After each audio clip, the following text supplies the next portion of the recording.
Happy Sunday, everyone. Welcome to Our Issues Birmingham. Our guest today is Dr. Brian Barsanti. That's right.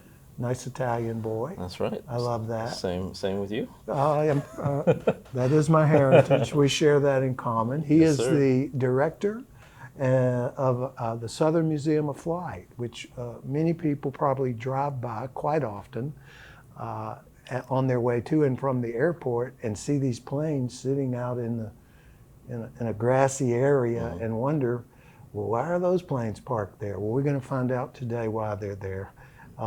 Welcome to our show. Sure. Well, no, thank you for having me, Tommy. I tell you, if there's anything I enjoy more than what I do, it's having the opportunity to get out into the community and talk about it. So I certainly appreciate the opportunity. Yeah, I don't think a lot of people give it the respect that it deserves because I don't think people really know what goes on out there. Sure. Tell us how you got to Birmingham specifically, because I can tell. You can tell from my accent. You're not one of us. Yeah. This is a West Alabama accent. Oh, okay. Yep. And specifically how you ended up at the airport at the Southern Museum Sure, of I'd Flight. be glad to, because I tell you, if you would have told me when I came to Birmingham that I would be the director of the Southern Museum of Flight, I probably would have told you were crazy at the time. It's been said before. Yeah. So I'm from up north originally. I grew up as a child in Detroit, and That's north? that's spent most of my not Detroit, Alabama, right? Detroit, Michigan. I spent most of my childhood in Detroit, and then my parents moved to San Antonio, Texas, when I was in grade school. So finished school in Texas, and I did my undergraduate work at Texas A&M University in Corpus Christi, Texas. I lived at the beach for a handful of years. In Galveston? Not too far from Galveston, actually. Just, go further on down the beach. Yeah. And then I ended up in Birmingham because I wanted to go back to school. So I came to UAB specifically to study in the Department of History. And at that time, I had no plans on staying. So What was your undergraduate degree? So my undergrad was something completely different. I did my undergrad in criminal justice. Well, So okay. I thought I was going to be like you, go on to law school. You made a you know. good decision. That was my original intent, possibly, right? Go on to law school, fight the good fight, and my plans changed. So I came specifically to UAB to study in the Department of History. Again, no plans on staying. I ended up finishing my doctorate here as well, and while I was a graduate assistant at UAB, I picked up the newspaper one day, and when we still printed the newspaper, 7 days a week, and I remember. I saw an ad for a position at the Southern Museum of Flight, and it was a position for a museum technician, and I didn't even know really what that entailed.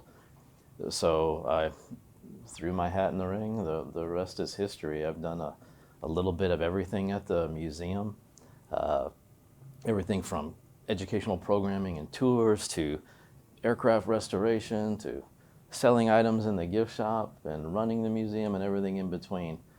And what I've really appreciated about the opportunity was it allowed for all of my worlds to come together in one place. Having an academic background, I skipped over my military career there as well. On the enlisted side in the Coast Guard, I've been an officer as well. I'm a reserve officer today. So again, it was like, these worlds coming together in one place. I never thought I would end up at a museum. I always thought after going back to school, I'd end up in education somewhere, right? Maybe in higher ed, perhaps. But I think I found some years ago where I was supposed to be. And I've been at the museum for the better part of 20 years total. I took over as the executive director in 2014. And I've been there ever since. I've been there ever since. So people see what I described as these airplanes parked in a grassy field. Yeah. That's really not the museum in and of itself. That is a Right. very insignificant, not necessarily insignificant, but a small part It is a small part. of what's there. So, Right. So if you keep going a couple more blocks to the east, then you'll run into the main museum campus right there in Northeast Lake. And, So, and do you have a staff that works with you there? we do. We have a staff of 10 employees and a pretty significant core of volunteers that at any given time, some 30 to 40 volunteers as well that help. And the outdoor collection represents one component there of the museum collection in total. I want to say there are about right now 24, 25 aircraft that sit outdoors, many of them with a military orientation. And I've got to credit the generations of museum leadership prior to me in acquiring those pieces, because many of them, their fate was unknown.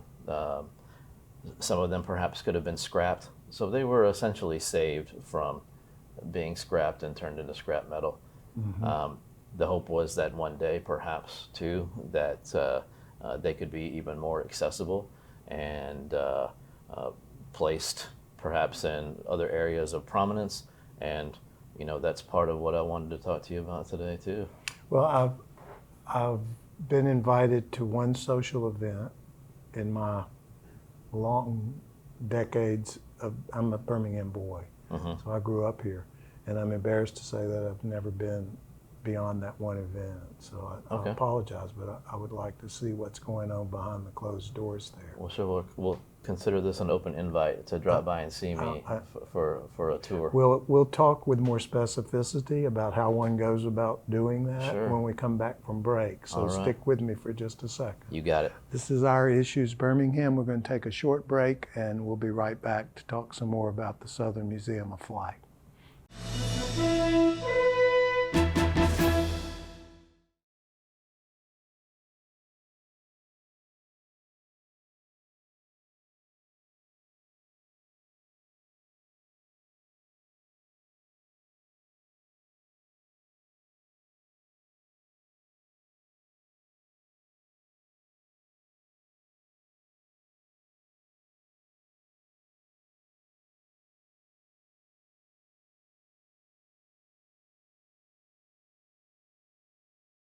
Welcome back to Our Issues Birmingham. We're talking with the director of our Southern Museum of Flight that's been around for a good number of years. But why don't you tell us how it got to be where it is now? Yeah, that's right. Tommy, a good number of years. So the museum traces its roots back to 1966. And it all started back when civic leaders in Birmingham were approaching the city's centennial, coming up in 1971 from 1871. Right. And these leaders got together to put a comprehensive history of Birmingham together as they approached that celebration. And there were members of that committee who were aviators. And our founder, who we credit with beginning the museum's collection, was a woman by the name of Mary Alice Beatty. And she and her husband, Donald Beatty, were early aviation pioneers here in Birmingham. They were actually instrumental in establishing the first flight routes to Central and South America, both routes and bases there. So Birmingham's history runs pretty deep, and Alabama's aviation history runs pretty deep. That collection that Mary Alice started began in 6 display cases in the library at Samford University as they were making the transition from the Howard College days to Samford University. So 6 display cases. They were kept there for about 3 years. The collection moved to a hotel lobby that was the Birmingham Airport Motel, I believe, where the current short-term parking deck is located across from the old terminal. Right. And it remained there for a while. I still remember the old terminal. And, you remember that? And being able to walk up to a chain link fence and have a twin prop blow you away as it pulled away. Those were different days. Oh, yeah. There was no security. That's right. And it remained there for some years. A few years later, as we moved into the 70s, land was acquired near the current site, or really at the current site, because it did expand. And they broke ground in the late 70s at our current location right there in Northeast Lake. And the doors were open to the public in our current location in 1983. As we approached the mid-90s, there was an expansion effort to essentially double the size of the museum in its current site. And then early mid-2000s, the expansion effort was opened up to the public.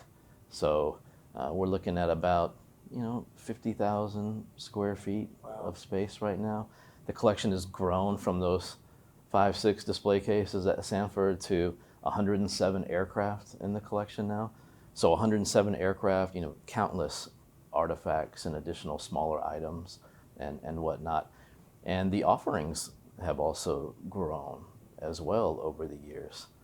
About a dozen years ago, we really started to orient the museum to the educational offerings. And what we did was align our educational programming with the Alabama Course of Study standards for our young people, K through 12. And then as we expanded those offerings, it grew to be much more interdisciplinary than it ever was.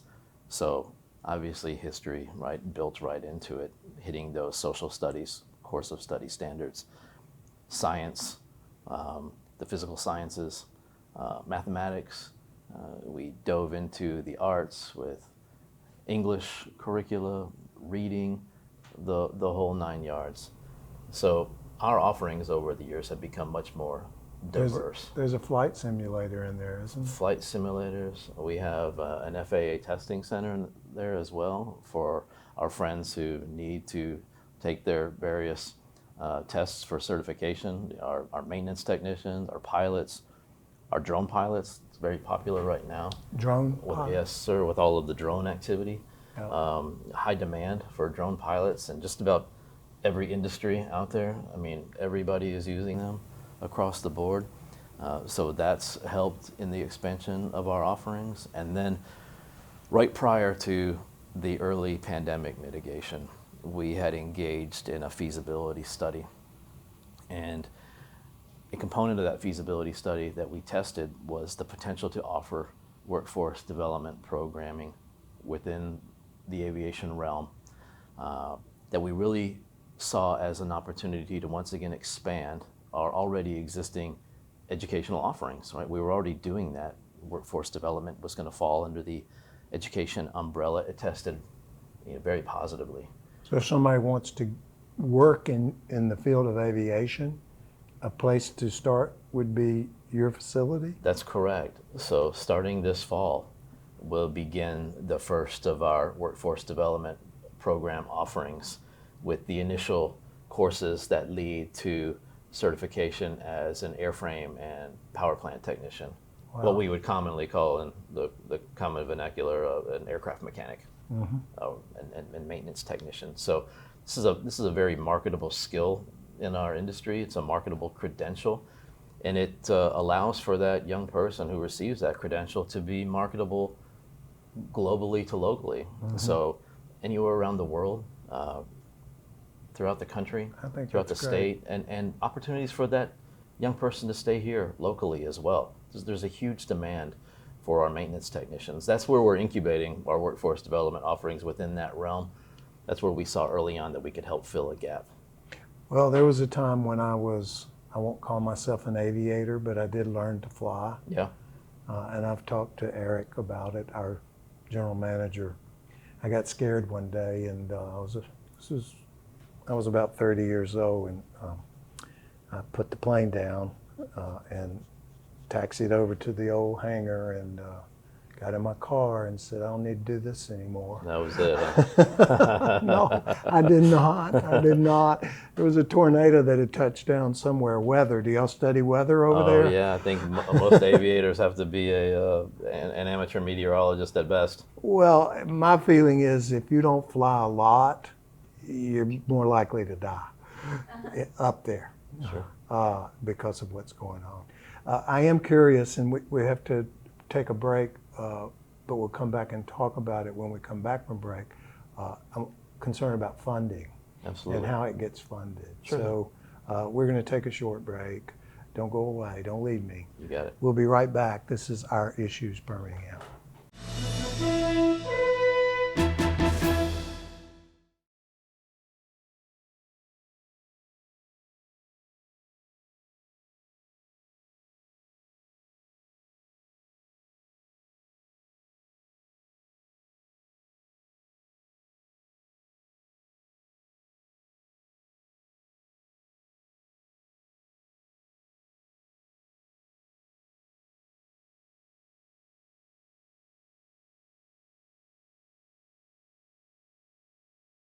Welcome back to Our Issues Birmingham. We're talking about the Southern Museum of Flight, what it has to offer. We're all learning a lot, myself included, simultaneously. But what is the source of funding for the operation that you have out there, primarily?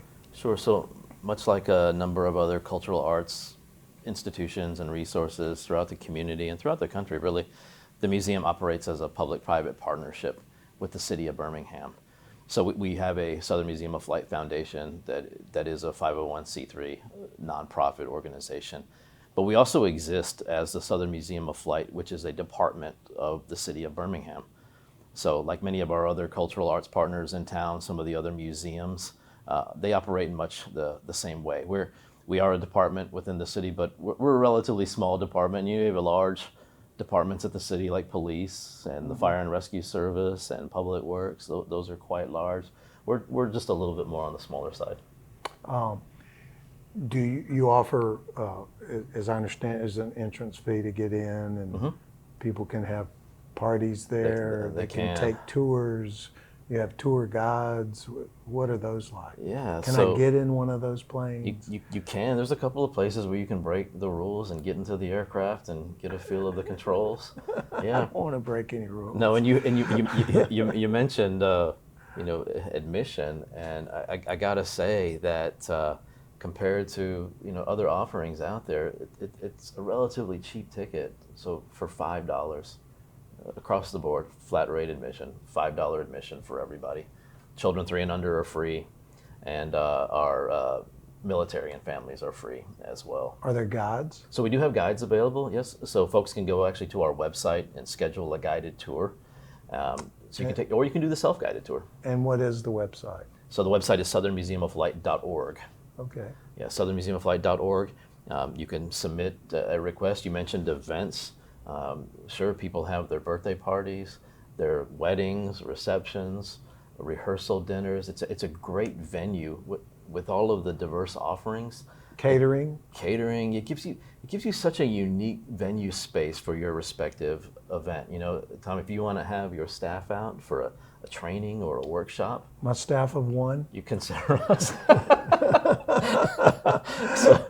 So I would I'd extend that to our folks viewing this at home as well. Check out the website for your own respective event or special occasion. And who is employed there? Yeah. In terms of, you have people running the museum, the people that teach the aviation, where do they come from? Yeah, so through a partnership with our community college friends, the faculty for our actual workforce development training programs come from the community college system. Such as Jeff State or something like that? Right, they could be at any of the community colleges. The instructors who are there providing what we would think of in the sense of the traditional museum program offerings, guided tours, our K through 12 programming and what have you, that's provided by our museum staff. So we do have a museum education staff that provides those experiences, as well as an event staff. We're relatively small. Outside of that, we have a small restoration staff that restores and preserves the artifacts, curatorial staff, and several support elements as well. But the planes that are parked, that are visible when you drive by, there's no access to those, right? Those right now, no. But we're looking at opportunities to possibly open that up for greater access. They're big things. They are. They take up a lot of real estate. Yeah, they do. That's right. Especially the phantom-looking thing. It's black and color. What is that called? The one commonly referred to as a blackbird. Yeah. Yeah. So that's an earlier version of what a lot of folks commonly know as the SR-71. We had Ed Yielding on our show. Yeah, Ed You know Yielding. Ed? I do. Ed is a great friend of the museum and such a nice guy. And what a great opportunity for the viewers to have a guy like that here as part of your programming. Fascinating story. I tell you, right, an Alabama guy who makes that final flight for the Air Force in the SR-71. I think when Ed made that final flight from Los Angeles to D.C., and he'll correct me, I'm sure, if he's watching. 67 minutes and That's right. 54 seconds. Something like that. Something along those It's on our lines. YouTube channel. Yeah. His interview is, but it was Yep. at like, I think he said 80,000 feet. Yeah, He so flew they'll that. fly 80, 90,000 feet above the Earth. It's got to be incredible. You're essentially in space. You're seeing curvature of the Earth at that altitude. You're seeing separation in the atmosphere between blue and black. In the museum, are there video rooms where you go and see something in video? Is there Yes. photographic exhibits and things of that nature? A little bit of both. So, yep, you'll have the experience of dioramas presented in full scale, transporting you back in time. You'll have I cannot believe I have not made this trip. You'll have the opportunity to see the accented display cases to the dioramas, like you mentioned, with a smaller memorabilia, photographs perhaps. There are digital components, viewing areas for short films and things of that nature. I've got to ask this question. Was the Bay of Pigs really planned at the airport inn? So you can imagine that we get I used that to a play lot. music with my father-in-law at the airport inn. Yeah. So I can. That's a beer hall. So I cannot confirm nor deny that took place there. But Well, historians say it did. yeah. So there's a couple of folks out there who dispute it. I'll tell you that I had firsthand knowledge from a gentleman who participated in that in the invasion and who participated in the planning process. And he told me that if anything was talked about over there, it was not in the official planning phase. Okay, we'll go with that. Right. So just beer chatter. Again, No comment. Thanks for being you with got it, us. Tommy. Thank you. It's been a great show. This is Our Issues Birmingham. Thanks for joining us today. We'll see you next Sunday. And get yourselves out to the museum. Have a nice day.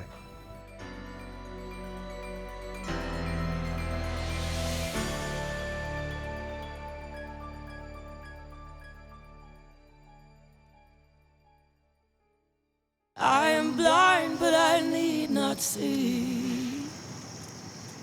I know this road is there for me.